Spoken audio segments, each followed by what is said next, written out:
Polda Jambi telah melakukan penangkapan terhadap para pelaku ruda paksa remaja perempuan inisial CA 18 tahun di Jambi pada November 2025 lalu. Dua di antara empat pelaku merupakan anggota polisi dari Ditreskrimum dan Polres Tanjabtin.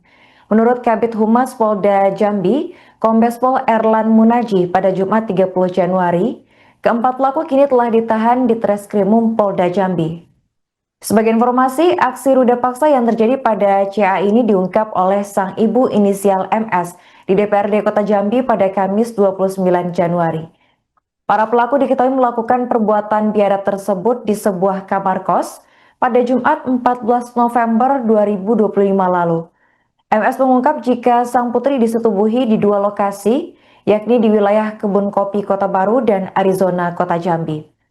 Peristiwa bermula ketika korban yang sedang berada di rumah temannya di Pinang Merah Jambi hendak pulang ke rumah. Pelaku inisial I kemudian menghubungi korban dan berkata ingin menjemput untuk mengantar pulang. Saat dalam perjalanan selesai dijemput, tepatnya di kawasan Simpang Rimbo, pelaku I memutar arah mobilnya. Ia membawa korban ke wilayah Kebun Kopi dan setibanya di lokasi pertama tersebut korban langsung disetubuhi oleh 3 orang, yakni inisial I, K, dan juga S. Setelah itu S dibantu rekannya yang ternyata paman dari korban untuk masukkan C ke dalam mobil. Mereka kemudian membawa korban ke sebuah rumah indekos di kawasan Arizona dan di sana mereka bertemu dengan oknum polisi lain inisial N. Berdasarkan informasi terkini, keempat pelaku sudah ditahan dan ditangkap dan ditahan oleh Polda Jambi. Meski demikian, kondisi remaja yang telah bercita-cita menjadi polwan sejak kecil tersebut sirna setelah menjadi korban pemerkosaan oleh dua oknum polisi. CA diketahui berencana mengikuti tes masuk kepolisian pada tahun ini, namun peristiwa yang ia alami membuat dirinya tidak memiliki keberanian untuk mendaftar ke institusi tersebut.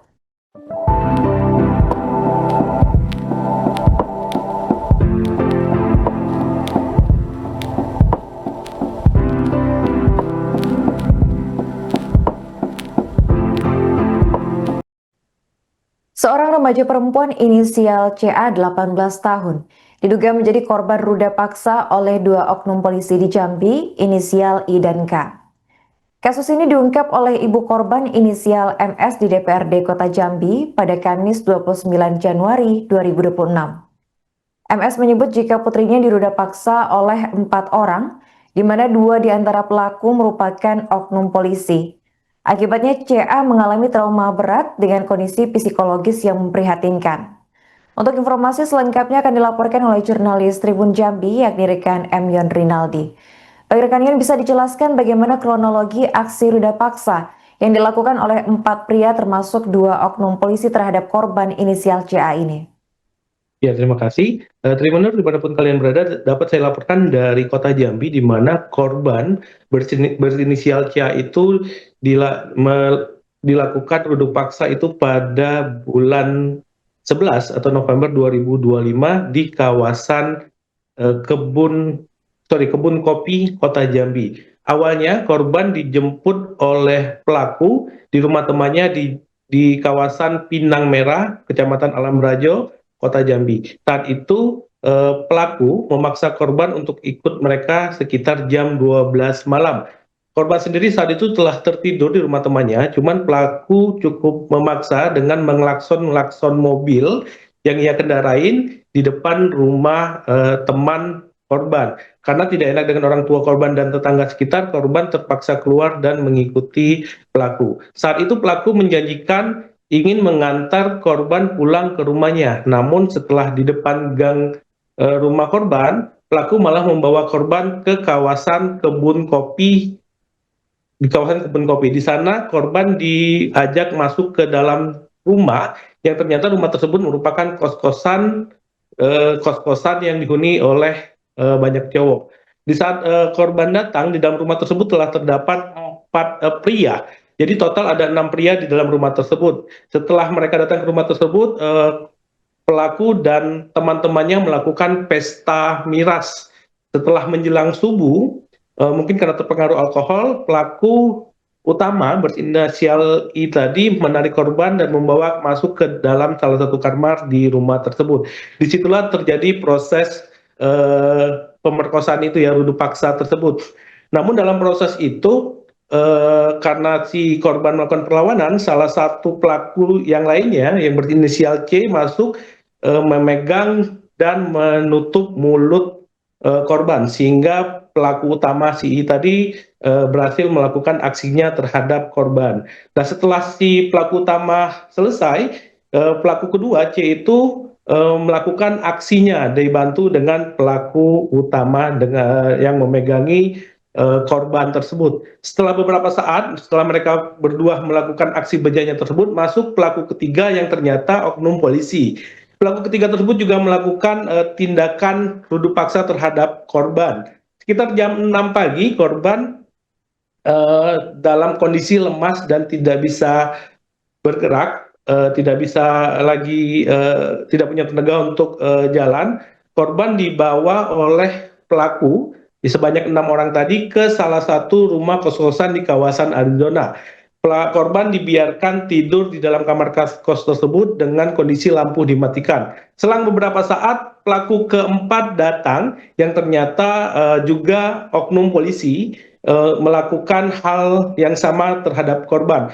Jadi TKP-nya ada dua. Yang pertama di kebun kopi, yang kedua di Arizona. Di kebun kopi ada 3 pelaku yang melakukan rudu paksa terhadap korban tersebut, sedangkan di Arizona ada 1 pelaku lagi yang juga ternyata oknum polisi. Jadi ada 4 pelaku, 2-nya sipil, 2-nya polisi. Demikian yang bisa saya dapat laporkan.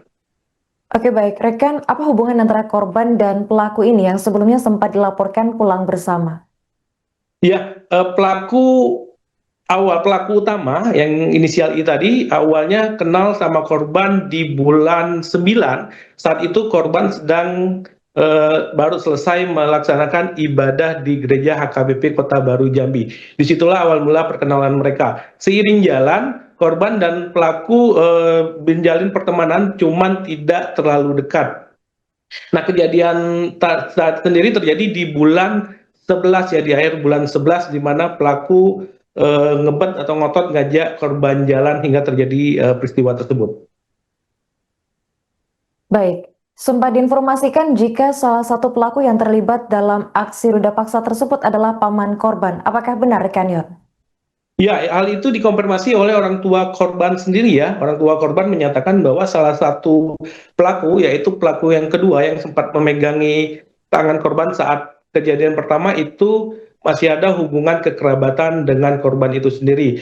Pelaku adalah pamannya korban, sedangkan bapak si pelaku tadi adalah kakeknya korban dan berprofesi sebagai pendeta di Provinsi Jambi. Hal inilah yang disayangkan oleh orang tua korban, karena sebagai kerabat seharusnya membela atau melindungi saudaranya. Ini malah membantu pelaku kejahatan dan juga melakukan tindak kejahatan tersebut. Hal miris semakin dirasakan oleh orang tua korban ketika orang tua pelaku yang pendeta tersebut datang ke rumah korban, bukannya bersimpati tapi malah meminta orang tua korban dan pelaku untuk melupakan kejadian tersebut. Demikian yang bisa saya laporkan. Baik, rekan, apakah seluruh pelaku ini sudah berhasil diungkap sosoknya oleh pihak kepolisian? Pelaku sudah berhasil diungkap dan korban juga mengetahui keempat pelaku ini. Info terakhir, pelaku juga sudah dilakukan penahanan di Polda Jambi, Mbak. Lantas bagaimana tanggapan dari instansi terkait atas kasus yang turut mencoreng nama instansi kepolisian ini? Ya, Ketua DPR Jambi, Kemas Farid, menyayangkan atas kondisi ini ya. Dia bilang ini merupakan tindakan yang mencoreng instansi. Teman dia juga meminta pihak kepolisian, khususnya Polda dan Kapolri untuk menindak tegas oknum-oknum yang mencemarkan nama Polri agar kejadian ini tidak terulang lagi di kemudian hari. Bagaimana kondisi korban terkini, rekan Yon, setelah para pelaku dilaporkan sudah ditahan oleh Polda Jambi? Sampai pagi ini korban masih sering mengurung diri di dalam kamarnya dan sulit untuk diajak berkomunikasi. Bahkan korban juga sempat berpikir untuk mengakhiri hidupnya, namun berhasil dicegah oleh keluarga. Kondisi rumah korban sendiri saat ini ramai dikunjungi oleh keluarga dan kerabat korban ya untuk menghibur korban. Namun korban tetap memilih berada di dalam kamarnya. Korban sendiri infonya telah mendapatkan bimbingan dari psikolog milik Pemkot Jambi. Oke, baik, terima kasih rekan Yon atas laporannya dan selamat melanjutkan tugas kembali. Baik, alhamdulillah pada hari ini kami kedatangan warga yang tepatnya berdomisili dekat Terminal Simpang Rimbo menyampaikan keluh kesahnya sebagai seorang ibu bahwa diduga anaknya mendapat perlakuan pemerkosaan pada bulan November, tepatnya tanggal 14 November yang lalu. Dan kejadian ini baru diketahui berdasarkan keterangan dari ibunya, berdasarkan dari hasil cek di HP ya. Dan ini juga sudah dilaporkan kepada pihak yang berwajib, namun mungkin lagi berproses. Dan kedatangan hari ini kami memberikan fasilitator terkait dengan dampak yang didapati oleh anak tersebut, itu dengan kami memanggil PTD DPPA untuk melakukan koordinasi pendalaman terkait mental ya. Jadi nanti ada psikolog yang akan datang ke rumah korban dan nanti ada beberapa yang harus didalami terkait dengan hal-hal yang berusaha hukum. Nanti kami serahkanlah semuanya kepada pihak kepolisian. Harapan kami kasus ini tetap berjalan dan dikawal, dan kepada Pak Kapolda, Pak Kapolri, karena ini melibatkan diduganya institusi dan anggotanya yang terlibat. Tadi menurut keterangan dari Ibu, walaupun ini masih berproses, ada 2 orang dan melibatkan sipil juga. Kami meminta sekali lagi bahwa kasus ini harus dikawal dan diselesaikan dengan baik, karena ini kan menyangkut masa depan daripada anak ibu ini yang menjadi korban yang usianya 18 tahun. Dan ini menjadi catatan bagi kita, khususnya di Jambi, agak mencoreng ya, karena nama Kota Jambi dan Provinsi Jambi beberapa hari ini sempat viral, makanya di Komisi 3 sudah dibahas terkait dengan status masalah dulu. Kita harap kejadian-kejadian seperti ini, apalagi yang dikorbankannya anak-anak yang memang punya harapan masa depan, menjadi korban seksual diduga secara massal bersama-sama. Kita harap tentunya Pak Kapolda, Pak Kapolri, dan mungkin ini bisa didengar oleh teman-teman Komisi 3 untuk menjadi atensi dan kita bersama yang akan ditindak secara hukum. Tanggal 14 November ya, kami mengetahui, saya orang tuanya sendiri mengetahui pada tanggal 2 Januari itu oleh dari cetan curhat sama temannya sendiri. Dia tidak berani memberitahu sama kami.